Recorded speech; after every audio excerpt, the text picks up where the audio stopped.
One time.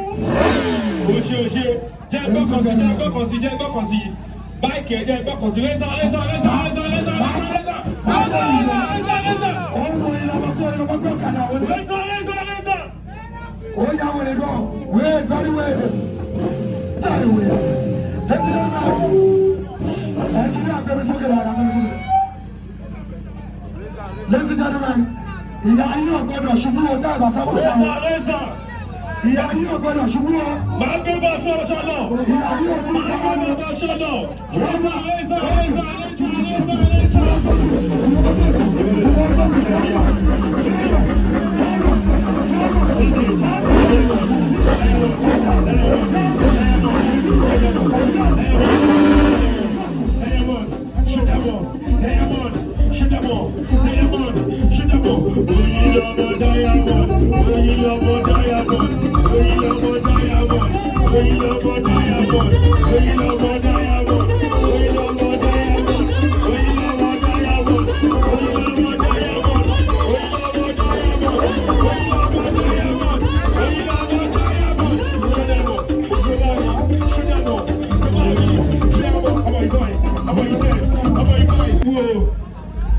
Oyinlomo Diamond. Bí o fẹ́ arúgbó ìyàwálé. Oyinlomo Diamond. Bó o ṣe gbé ọ̀kadà wọlé yẹn, wà wá fi ẹsẹ̀ o lè gbé ọ̀kadà lọ́sọ̀rọ̀ Masoyinbo.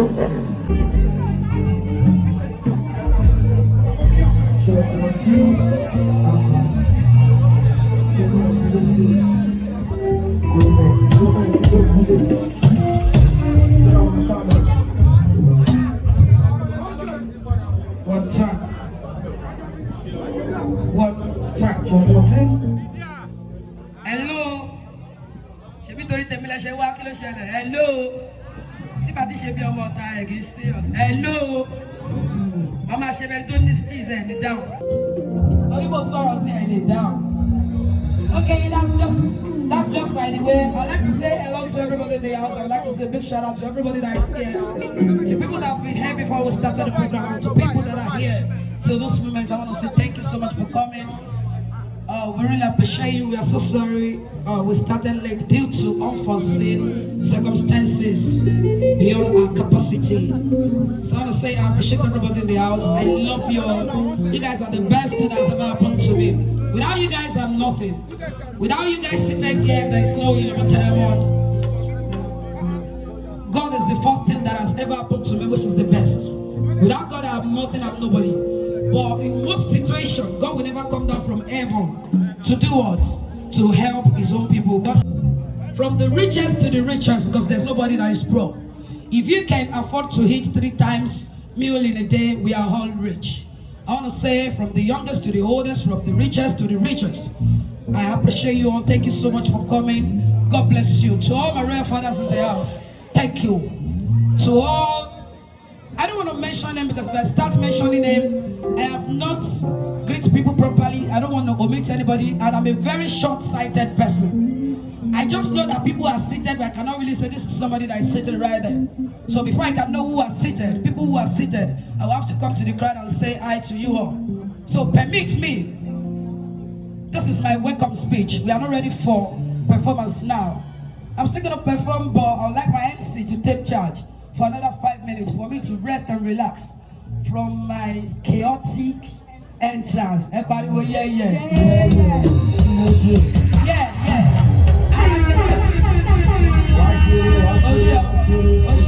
Osha want me 5K for you. 5K for you. Now, I am a chaotic artist. If I'm not a chaotic artist, look at me. This is what I'm wearing in Nigeria. I know. Don't tell me. I just want to be different. So please permit me to rent for like 5 minute. I'm going to be back on stage. I love you all. Thank you. Thank you. Thank you. Ah, talk to Oyinlomo wọlé. Ẹ jẹ́ àpè. Àkọ́dé èèyàn tó máa láyé pè ní bàbá tí. Oh. You're going to be doing something in the next 10 minutes. Alongside pẹ̀lú àwọn báńdò Oyinlomo, ìbáńdò Oyinlomo ẹ̀jẹ̀ ká dúró wùjọ. Ẹ jọ, àwọn aláìṣe ń kọ́. Very, very cooperative. Me no you go more time. The Taliban in the. I'm a double all about it. That will narrow me. You will relay in the church family. Let me actually go detail. Fight cooperative lady. Somebody go over by color his own city section job. Shit. Joe Nettie. Ladies and gentlemen, permit me to make welcome one of the most sought after. One of the most celebrated, one of the most talented, make-believe star we have in this part of the world. If our hands are not too busy, let's make welcome Papa T for the next 10 minutes. Let's keep grabbing, let's keep grabbing, let's keep grabbing, let's keep grabbing, let's keep grabbing, let's keep grabbing. Leading here. Carefully lead. For the first time ever. Baba T o àti orí kò ṣe kọ́mẹ́dì o. Máa ń kọ́ ẹ̀sẹ̀. Àjọ̀dúnlérè. Jọ́mọ̀.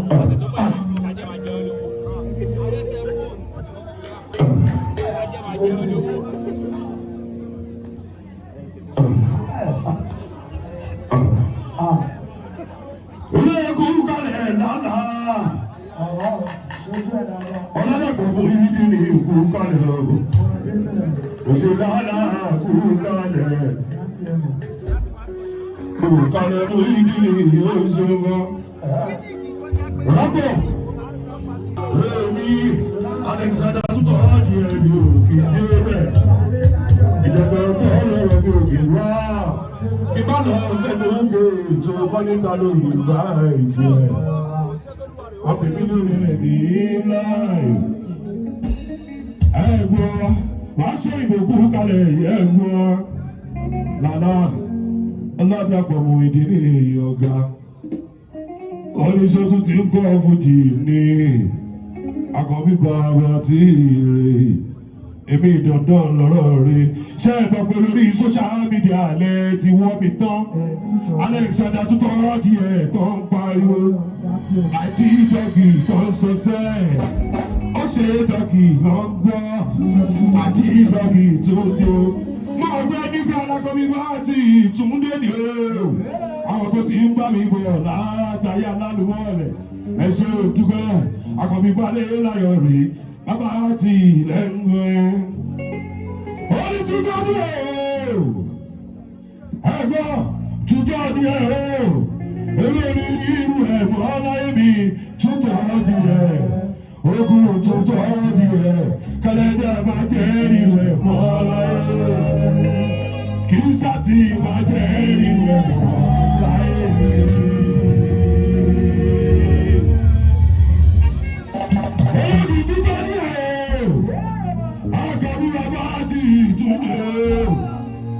Mr. Talent bàbá tí original káyéfì ló kí lọ mú ìdílé kú kalẹ̀ làálà ògbọ́nà lẹ́kùn kalẹ̀ mú ìdílé ó ṣe púpọ̀ lọ́rọ̀ mi Lala ó ṣe púpọ̀ lọ́rọ̀ mi mú ìdílé ó ṣe púpọ̀ lọ́rọ̀ mi Lala ó ṣe púpọ̀ lọ́rọ̀ mi mú ìdílé ó ṣe púpọ̀ lọ́rọ̀ mi Lala ó ṣà ó ṣe púpọ̀ lọ́rọ̀ mi. Ó ti tọ́ ní o.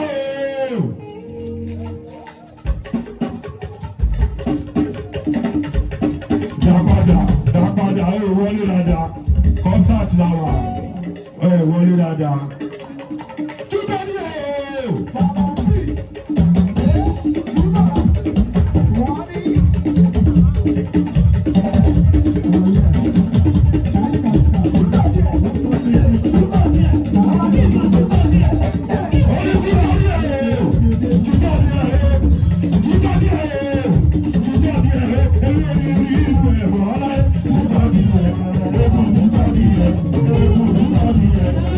Thank you.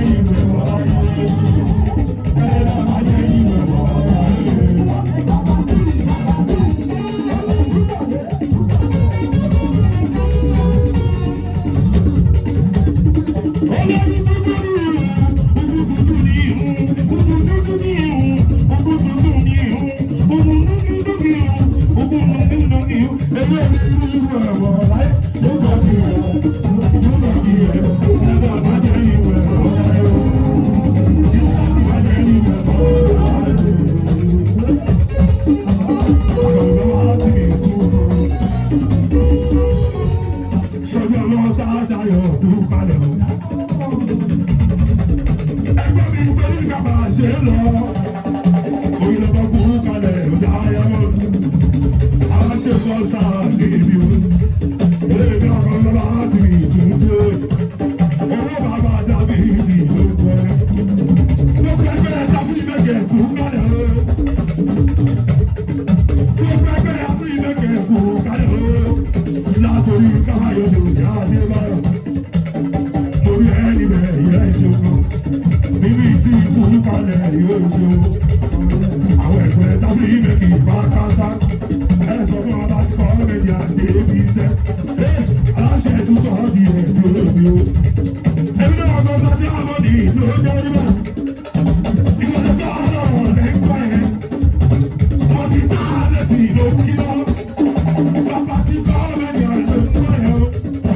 Èmi àkọ́ mi bá sí mi lẹ́kọ̀ọ́. Ẹ̀yin tí mi kú kalẹ̀ yẹ ẹ̀jẹ̀ ń bọ̀. Ṣúra kú kalẹ̀ yọ ọjọ́ ti pẹ́. Oyin lọ́wọ́ lórí kí ìgbòho yín. Sórí ẹ̀kú kalẹ̀ yọ ọmọ táìmù. Masoyinbo mọ orí ẹ̀ ní ibẹ̀ o. Lala kú kalẹ̀ yóò ṣeun. Àwọn tí ilẹ̀ ní kú kalẹ̀ yóò lúkọ̀. Ọmọ tí wọ́n mẹ́rin àlọ́gbọ́. Ọmọ dábìdì ló kí lọ. Aláṣẹ tuntun ìyẹn ló kí lọ. Ọ̀yìnlá káyọ̀ fi lẹ́kọ̀ọ́ rẹ̀. Èyí tèmi kú kalẹ̀ yóò ṣeun lọ. Àwọn tí ilẹ̀ yé olùkọ́ alódìlẹ̀ kú kalẹ̀ yóò olùkọ́ kú kalẹ̀ yóò ṣe ń gbọ́ alódìlẹ̀ kú kalẹ̀ yóò olùkọ́ ọ̀tọ́ ọ̀rìṣà bí ló ń kẹ́ bàbá tí ilé ló ń kẹ́ ọba tí wọ́n sọ fún alórùkọ́ alódìlẹ̀ náà lè rí ẹ o níbi kámẹ́ ẹ̀rọ tí ó ṣe ìpa nígbó níbi kámẹ́ ẹ̀rọ tí ó ti ṣe pa ayọ̀nà èèyàn tí àrèjìlẹ̀ olùkúrú kalẹ̀ yóò ṣe mọ́. Padà sájà kúrú kalẹ̀ ìwàlá. Kọ́lásíkọ́ rẹ̀ yà kó débi ìjú ọjọ́ sọ̀rọ̀ ṣe ìdúgbàtà ọlọ́rọ̀ rẹ̀. Oníwàdí kúrú kalẹ̀ ṣeun. Wà á ṣe ìtàkì fẹ́ kúrú kalẹ̀ l'Amẹ́ríkà o. Sọ fún ọ pé o ti dé bá a sì lè tún dé ìdúgbàtà ọlọ́rọ̀ rẹ̀. Ọba Dáfídì ló ń gbòòrò. Oyinlomo lórí ẹ̀rọ bá ti mi o. Oyinlomo ẹ̀rọ bá ti mi o. Ẹ̀rọ bá ti òun o. Ẹ̀rọ bá ti òun o. Ẹ̀rọ bá ti òun. Gbogbo ẹ̀rọ tó àwọn agbèrè kan wá. Ẹ̀rọ bá ti mi. Ẹ̀rọ bá ti mi. Ẹ̀rọ bá ṣàlà ìwà. Ẹ̀rọ bá ṣàlà ìwà.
Host with a little talk about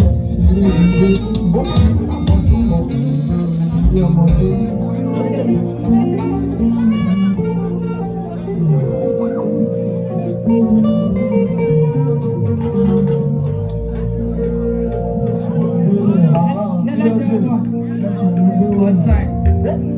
1, 2.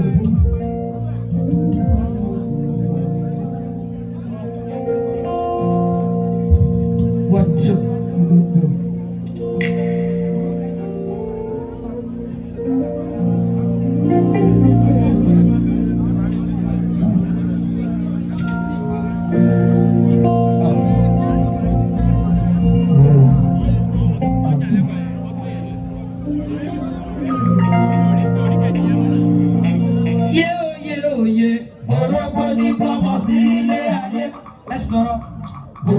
bíbí ikú dànù. Torí wípé àjẹpọ̀ níta lọ. Àìṣomi lẹ́fẹ̀, àìráfẹ́fẹ́ mú. Yé lọ́wọ́ ayé má ṣe kábí o.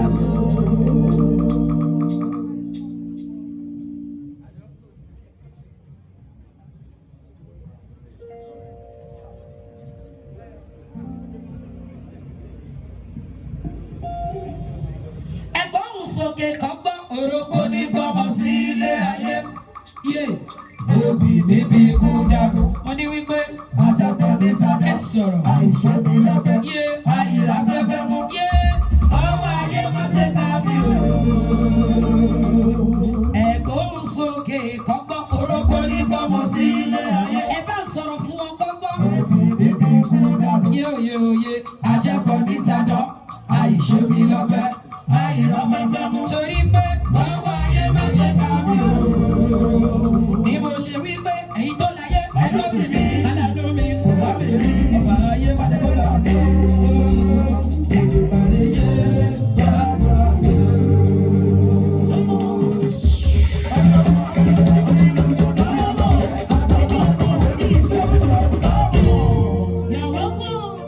Kí ló dé? Àwọn oníkan àjọ ṣe. Ẹ kí ìkàlẹ̀ gbogbo lé ńlá kí wọn olódìlẹ̀ ní kankan. Òjò ni mi ò gbọ́dọ̀ bẹ́ẹ̀ nìkan ṣọ̀tá ẹni èjì rí èjì pa. I recognize the presence of everybody in the house. I want to say I'm so elated to see you all in the house. Yé oyé oyé, orógbó ní gbọ́mọ sí ilé ayé. Bí o fẹ́ sẹ́yìn bò púpọ̀. Òbí bíbí kú dànù. Torí pé àjàpọ̀ níta dán. Yé àìṣe mi lọ́gbẹ́, àìráfẹ́fẹ́ mú. Ọwọ́ àṣẹ máa ṣe bá mi. Nítorí wípé apaníjórí àdán. Ọmọdé àtòrí ẹyẹ káyẹ. Ọmọdé àtòrí ẹyẹ káyẹ.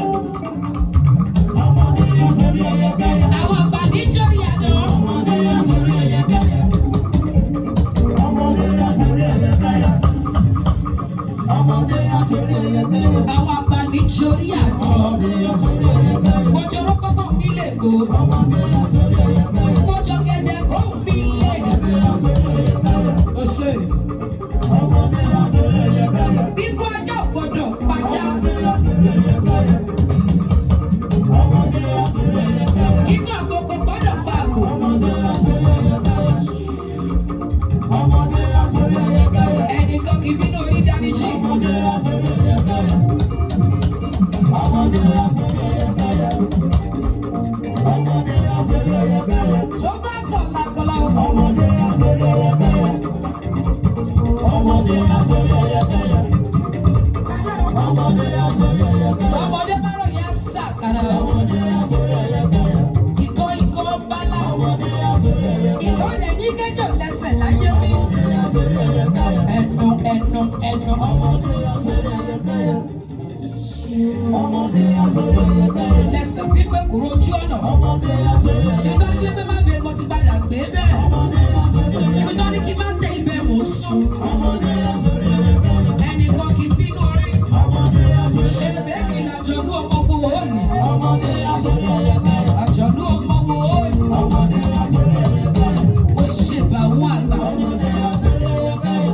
Afẹ́ gẹ́gẹ́ níyẹn. Àwọn tó láyé mọ́ kí báyìí. Ọmọdé àtòrí ẹyẹ káyẹ. Àwọn ló ní máa lọ. Ọmọdé àtòrí ẹyẹ káyẹ. Wọ́n ní èdè tí mo bá ń pè kò dẹ̀ wú mí. Ọmọdé àtòrí ẹyẹ káyẹ. Ọ̀rọ̀ tí mo bá ń sọ gbọ́dọ̀ wú mí. Ọmọdé àtòrí ẹyẹ káyẹ. Torí pé nígbà já ò gbọ́dọ̀ pàjá. Kíkọ́ àwọn ọkọ̀lẹ́ nípa kò láyé mi. Ọmọdé àtòrí ẹyẹ káyẹ. Àyílò àyúbọ̀. Ọmọdé àtòrí ẹyẹ káyẹ. Ọmọdé àtòrí ẹyẹ káyẹ. Àyílò àyúbọ̀. Ọmọdé àtòrí ẹyẹ káyẹ. Lọ́wọ́ yẹnu láyé. Ọmọdé àtòrí ẹyẹ káyẹ. Àtẹ̀gbẹ́lẹsẹ̀ tẹ̀rọ̀. Ọmọdé àtòrí ẹyẹ káyẹ. Wàlá ìkórìkọ́ tẹ́lẹ̀ bá tẹ̀ kò dẹ̀ ní gbé mọ́. Ọmọdé àtòrí ẹyẹ káyẹ. Gbogbo tẹ̀ ń jà kò dẹ̀ ní gbé mọ́. Ọmọdé àtòrí ẹyẹ káyẹ. Gbogbo ìṣòro ayé ò ní gbé mọ́. Ọmọdé àtòrí ẹyẹ káyẹ. Ẹ sọ̀rọ̀. Ọmọdé àtòrí ẹyẹ káyẹ. Ọmọdé àtòrí ẹyẹ káyẹ. Ọmọdé àtòrí ẹyẹ káyẹ. Ọmọdé àtòrí ẹyẹ káyẹ. Ọmọdé àtòrí ẹyẹ káyẹ. Àṣìṣe kò fẹ́ kọ́. Ọmọdé àtòrí ẹyẹ káyẹ. Ọmọdé àtòrí ẹyẹ káyẹ. Ọmọdé àtòrí ẹyẹ káyẹ.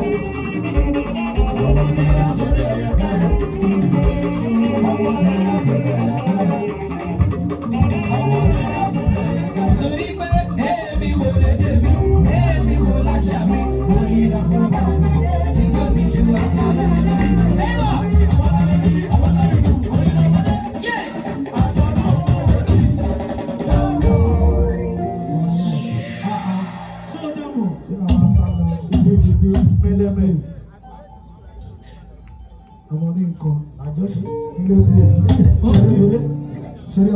ló dé? Wèrè ni ẹ tó bá ti gbọ́ yàrá oníbàálẹ̀. Mo ti rí ire o.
bẹ̀rẹ̀ ní bẹ̀rẹ̀ gbọmọ dání ọ̀dání kékeré mi ọmọ ará ìgòdó ebi ọmọ ní kò má dé ọmọ ní kò má wọ̀ àjòjì tó bá wọ̀ bẹ̀ ó ní nǹkan táwọn bàbá wa máa ń fi wọ́n ṣe wọ́n ní iṣu mẹ́fà oríṣi Ìjẹ̀bú èyí jíjẹ èyí àìjẹ mẹ́rẹ̀ẹ̀rin èkó ẹ máa bọ̀ ní ITV Lounge níbi tá a ti mix ẹ̀ pẹ̀lú crocodile pepper soup with grass water pepper soup awesome báwo ni crocodile pepper soup ṣe rí ní ITV Lounge ó ta ẹ̀yin tẹ́ ẹ̀ bá mọ̀ dáadáa ẹ máa bọ̀ ní ITV Lounge ibi tí wọ́n ti ń jẹ ẹja ọ̀la ibẹ̀ ni Masoyinbo ti jẹ ẹja ọ̀la ìjọ kejì tó jẹ ẹja ọ̀la wọ́n pè ní American Embassy wọ́n dẹ̀ fún ní visa 15 years live and direct ó déwájú òyìnbó ó ní ẹ káàárọ̀ òyìnbó dẹ̀ dá lóhùn ẹ káàárọ̀ ẹ kú ọjọ́ mẹ́ta kí la lè ṣe fún yín ó dẹ̀ lẹ̀ visa fún. Ladies and gentlemen, put your hands together for Oyinlomo. This is live in concert. First and foremost, èmi inú mi máa kọ́kọ́ dùn nítorí pé iṣẹ́ mọ̀ pé kó ní ọba wà ní Èkó ó máa ṣe bí ará Èkó. That's the major reason why we have to mix it together today. Mo mix ẹ̀ nítorí pé àwọn ọmọ Ìjẹ̀bú àwọn bá mi àwọn yé mi àwọn àbúrò mi àwọn ẹ̀gbọ́n mi dédé wọn rè wá níbí. Ladies and gentlemen, I have a brother in the building. Arojinle is one of my brothers tó jẹ́ pé ìyàwó mi ló jẹ́ kí n fẹ́ràn ẹ̀ pátípá. My wife always share content to my own page. We're like, Ìjẹ̀bú o ti gbọ́ nǹkan tó sọ. Ẹ wo fọ́nrán yìí, mo ṣe fọ́nrán yìí sí mi nígbà tí eku tẹ̀ ń wò yìí ó ń fọwọ́ ragi. Eku yìí ló ń jẹ́ Lefosunfian ní èdè Asian ṣùgbọ́n ní ilẹ̀ awọ́láwọ̀ dúdú kò sí. Ṣé ẹ bá dé Kenya ẹ máa bá eku yìí. Eku yìí gangan ni máa ń fọwọ́ ara àgànná ń wá nǹkan tó máa jẹ.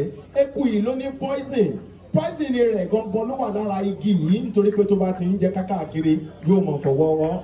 Ladies and gentlemen, put your hands together for Arojinle. Nice one. Ibi tó bá wà bá mi ju ọwọ́ sí Ọlọ́run wípé Olúwa ẹ ojú ilé náà ṣe tọ̀dọ̀ mi.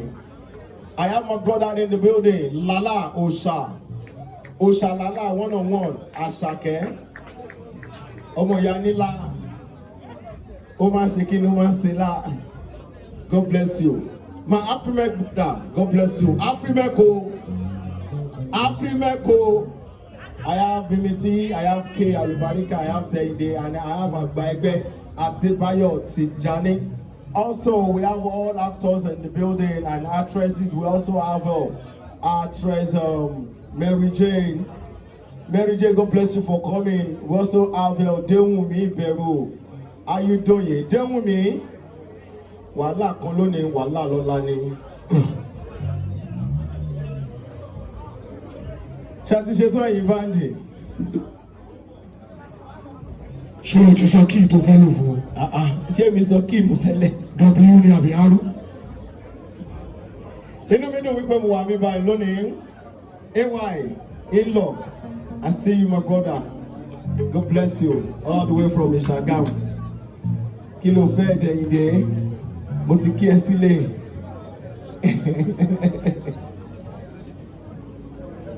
Also, Aliaji Ganiu Karim, International Nipomo, God bless you for coming. Ẹ̀yin báńdì ṣe ti pé ṣe ti rẹ́dì. Oyinlomo ló ṣe nǹkan lónìí o. Ẹ jọ kí gbogbo àwọn artist okú máa múra sílẹ̀. Keslik 100. I saw this one of my brother here today. Kí lorúkọ ẹ̀ o? Bọ̀bọ̀ àfin kékeré yìí. Òun náà. Shaman. Aisha. Àfin best. Àfin kílẹ̀ pé? Àfin best. Àfin best. Best in everybody come clear. Yes. Aisha. And also this my brother.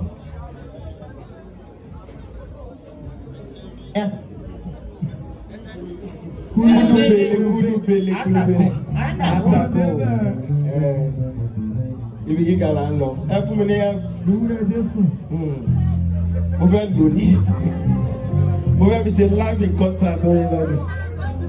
Happy best. Happy best. Aisha. Ṣèmánù. Aisha. Ṣé ẹ tún máa mú gòkè ní? Aisha. Artist aṣíwájú. Nice one. Artist aṣíwájú. Artist alẹ́ pé. Aṣíwájú. Ìwọ náà tó ní. Ìwọ ló sign ẹ̀.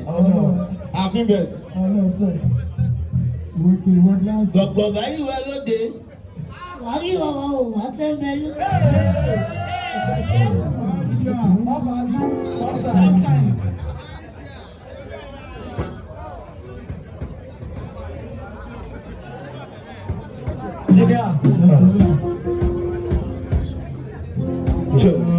Fún ìṣẹ́jú méjì sí mẹ́ta bá mi ṣe introduction.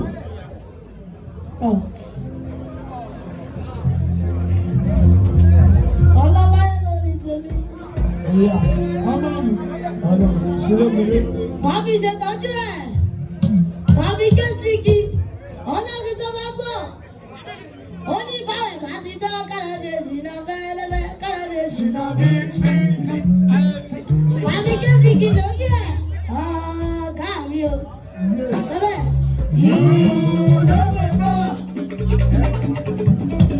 ẹ̀bẹ̀ ló bẹ̀ ìwọ ọlọ́run o. Àpàdà sáàmù àgbẹ̀gbà ọ̀.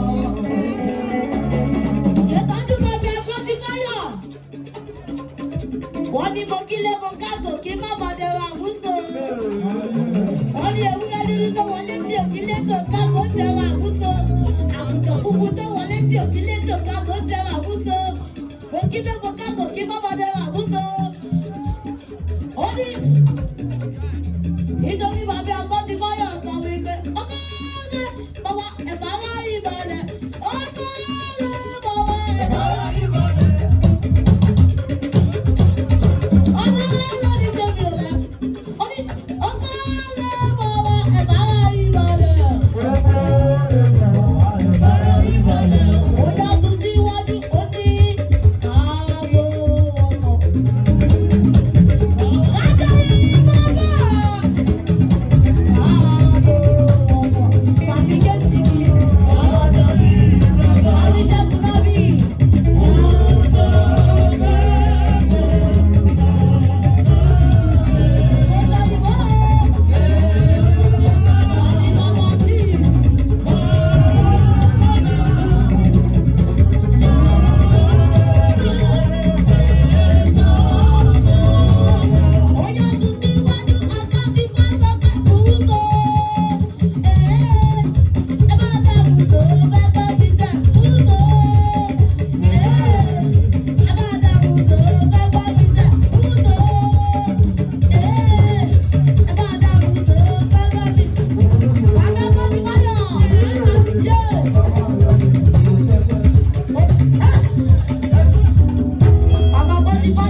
tímọ́tímọ́ jàdí.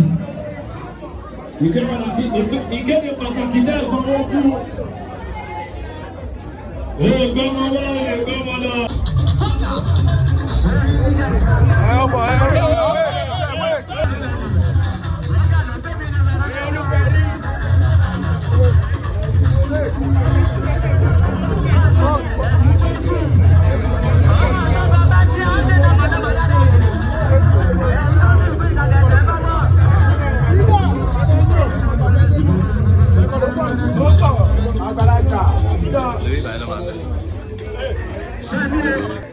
Wọ́n ní kì í ṣeré fún wọn. Wọ́n bá lọ bẹ́ẹ̀ ilé onímọ̀ ládé. Wọ́n bá tọ́ ní kàjá wà. Mọ̀nàjà ìlú. Ìyá ẹ̀ sì wá Mọ̀nàjà yá. Abẹ́rẹ́ ìlú sẹ́tù mẹ́rin ìlú fàkùn mẹ́rin ní ìyàwó àláìlá. Sẹ́ríbi lọ́mù, wọ́n bẹ̀rù ìyàwó àláìlá wọ́n fẹ́ ní kàjá wá. Bẹ́ẹ̀ni tó sì, retí lọ. Ṣùgbọ́n Mọ̀nàjà yá wọ́n kàlẹ́ bẹ́ẹ̀, wọ́n kàlẹ́ bì, wọ́n kàlẹ́ bì. Ẹ̀jẹ̀ kí ọ̀dọ́ wọn máa lọ náà. Jàkí máa wọlé. Akọ́lẹ́dẹ́ máa dẹ́tọ̀ máa wọlé. Máa wọlé. Jàkí máa wọlé. Kí ẹ̀ka sáyé oṣù máa wọlé. Ẹ̀bá mi kí wọ́n ti sí it. Ọmọ ọmọ mi. Ẹ̀kí wọ́n sí it fún mi. Ìyá ìlú ọmọ ọmọ ẹ̀dọ̀. Wọ́n ṣe ń pọ̀ lórí stéèjì rẹ̀. Ẹ̀kí wọ́n ti sí it fún wa lórí. Kí ẹ̀ka sáyé oṣù máa wọlé.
Ladies and gentlemen, ẹ ká jókòó.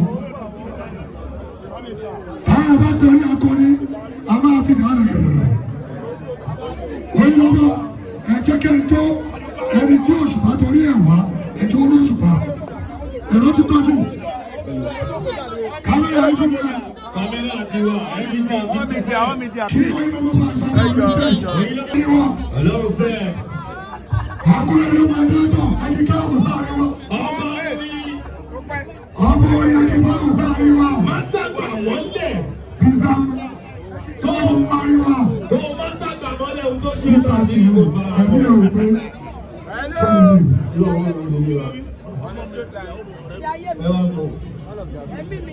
olùrò ti ìfẹ́ ayé wò ní problem, ó ti ní problem. Tàbí ìfẹ́ ayé ẹ̀. Ṣé ìfẹ́ ayé ẹ̀ rèé? Ìfẹ́ ayé ènìyàn. Ṣé ìfẹ́ ayé ẹ̀ rèé? Ṣé ìfẹ́ ayé ẹ̀ rèé? Ọ̀gá wọn kì í bá yín ní dúdú o. Tàbí ìfẹ́ ayé ẹ̀. Tàbí ẹbí ẹ̀. Àánú ẹ̀ ṣe mí. Ọjọ́ tí ẹbí ẹ̀ bá tuntun sáájú tí kò bá ṣe é. Àánú ẹ̀ ṣe mí. Tàbí ẹbí ẹ̀. Masoyinbo ni boyfriend mi. Àwọn ìṣẹ̀lẹ̀ ní ẹ̀mí ọkàn mi. Ṣùgbọ́n ẹbí ẹ̀ rèé. Ọlọ́kọ̀ jẹ́ kẹ́mi ẹ̀ kọ́t. Àánú ẹ̀ ṣe mí. Àwọn ẹni tí mo lọ́wọ́ ṣe wẹ́ẹ̀dì ni Lala.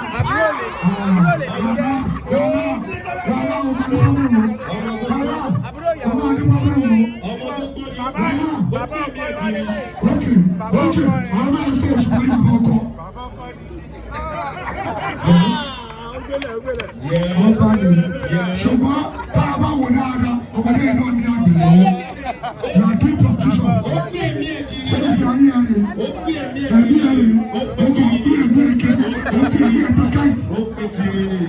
Ok, ó ní kọ́ ọ̀la. Ok, ó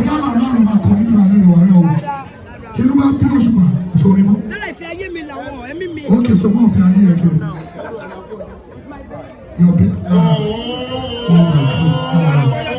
my God. No. Jackie. When you get out, you go so you don't let it out to do. I'm not thinking. Oh my God.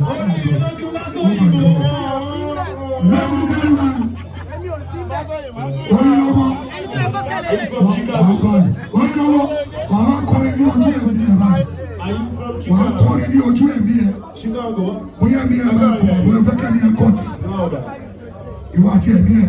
Okay, be a today. I be a me. Can I share me? And yet, if I cut. And yet, kò sí nǹkan tí mo láìkì nípa Saheed Osupa tó bá ń kọ̀kọ̀ púpọ̀ ikọ́ púpọ̀ ló fẹ́ kọ̀ wọ́n ó bẹ̀rẹ̀ ṣe wàásù ikọ́ púpọ̀ ni o. Go ṣàlù. Okay, ẹ jẹ́ kí a ní ẹ. Wàhálà kú oríire o. Bàbá tí o ṣojú ẹ wáyé o. Gbogbo social media ti rí báyìí. Tálọ̀ ọ̀rọ̀ jìnnà. Kí ni wọ́n fẹ́ yìí? Ẹni bí ọkọ ẹni yẹn. Kí ni bàbá tí? Bàbá tí ọ̀rẹ́ mi. Ọ̀rẹ́ ẹ̀. Yes, my friend. My friend. Ọ̀rọ̀ jílẹ̀ níbi ọkọ mi. Bàbá Túndé bẹ̀rẹ̀. Gbogbo Instagram ni mo bẹ̀rẹ̀ tí mo fẹ́ nìyẹn. Ẹ máa bí problem. Gbogbo Facebook nǹkan. Àwọn yìí ṣe rí. Okay. Kí ni Masoyinbo ṣe fún ẹ? Kí ni Masoyinbo ṣe fún ẹ? Masoyinbo. Kì í lọ́wọ́ fún mi dáadáa, mo ṣe fẹ́ kọ̀ sílẹ̀ lọ fáró ìjìnlẹ̀. Ṣùgbọ́n máa ń kọ́ ẹ ní wọ́n fún ẹ ní ọgbọ́n ìmọ̀ àti òye. Báwo ni màá finance ẹ̀? Ẹni bí ọkọ ẹ ti fẹ́ sponsor ẹ̀.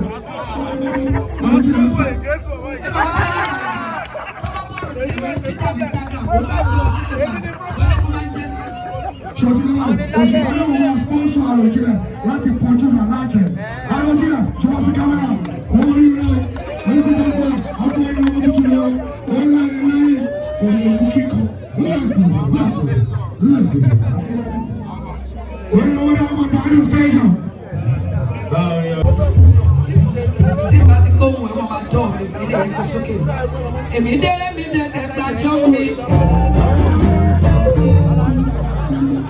Oyin ti dé o, oyin ti dé o. Oyin ti dé, oyin ti dé. Ìlú dẹ̀ tó máa jẹ̀jú. Oyin mọ̀mọ́, oyin àdùn. Ọlọ́kùnrin ti fẹ́ pẹ̀dẹ̀. Èmi mo lè dé mi, èmi mo láṣà mi. Oyin lọ́kọ̀ báyìí.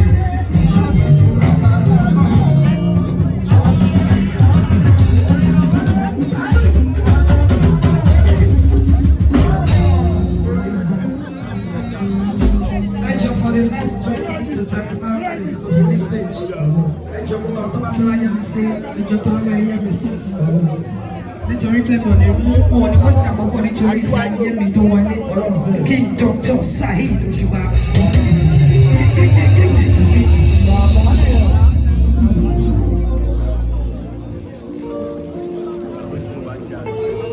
Oya Èdùmàrè ó ṣeun.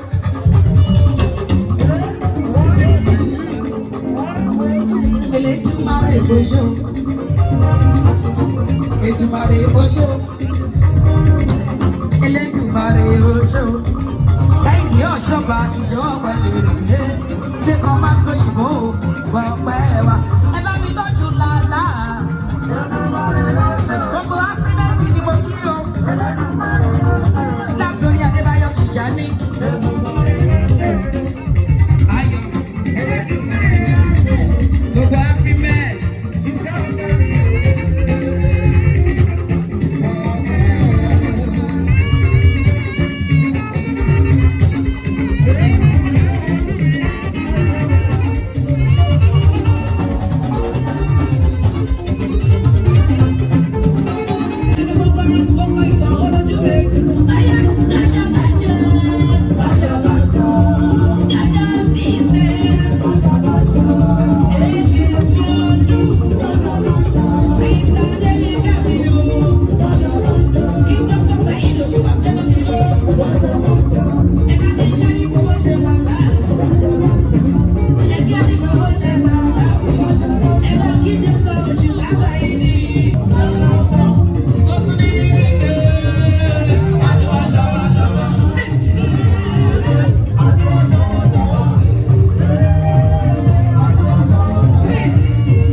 Osupa nínú lórí Yorùbá wonderful.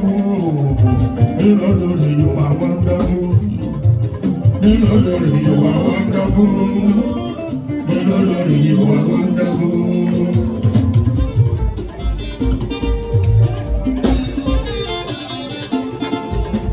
Ọgọ́rin nínú lórí Yorùbá marvelous. Saheed nínú lórí Yorùbá marvelous. Nínú lórí Yorùbá marvelous. Nínú lórí Yorùbá marvelous.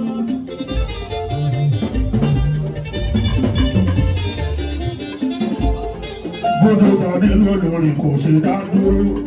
Bulldozer nínú lórí kò ṣe dá dúró. Nínú lórí kò ṣe dá dúró. Bulldozer nínú lórí kò ṣe dá dúró.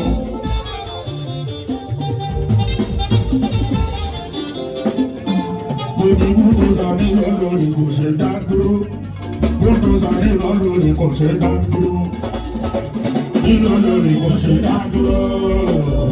Nínú lórí kò ṣe dá dúró.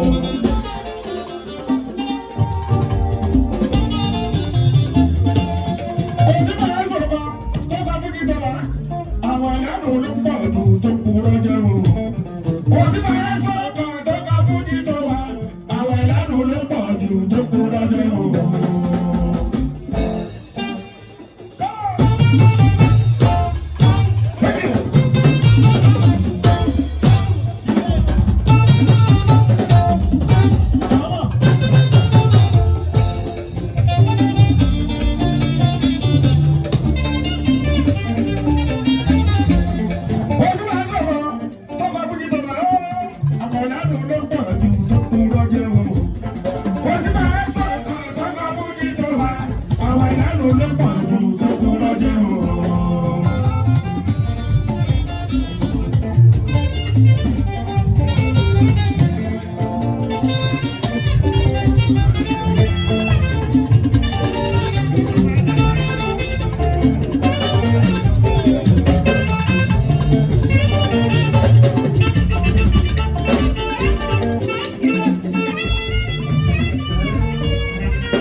Ọjọ́ gbogbo sára náà, ọjọ́ bàtà bá ti yó.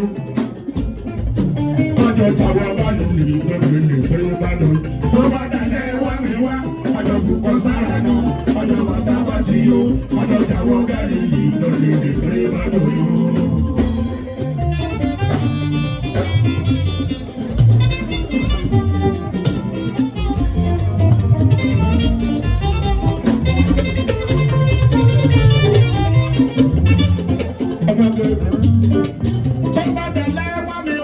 Ọjọ́ kọ̀ọ̀kan sára náà, ọjọ́ wàtá bá ti yó, ọjọ́ jàwọ́ gálìlì lọ́dún ìgbèrè bá lò.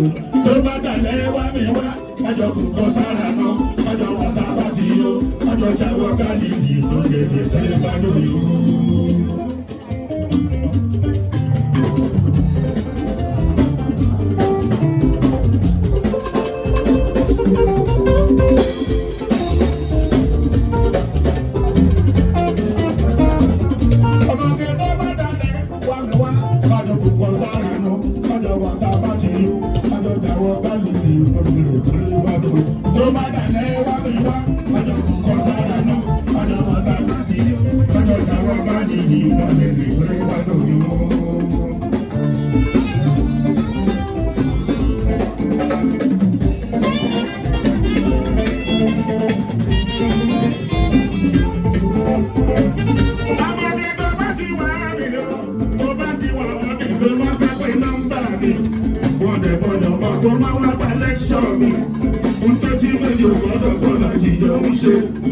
Take it easy, my baby, don't I want you. Everybody, everybody,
Ti bá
Thank you.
Thank you.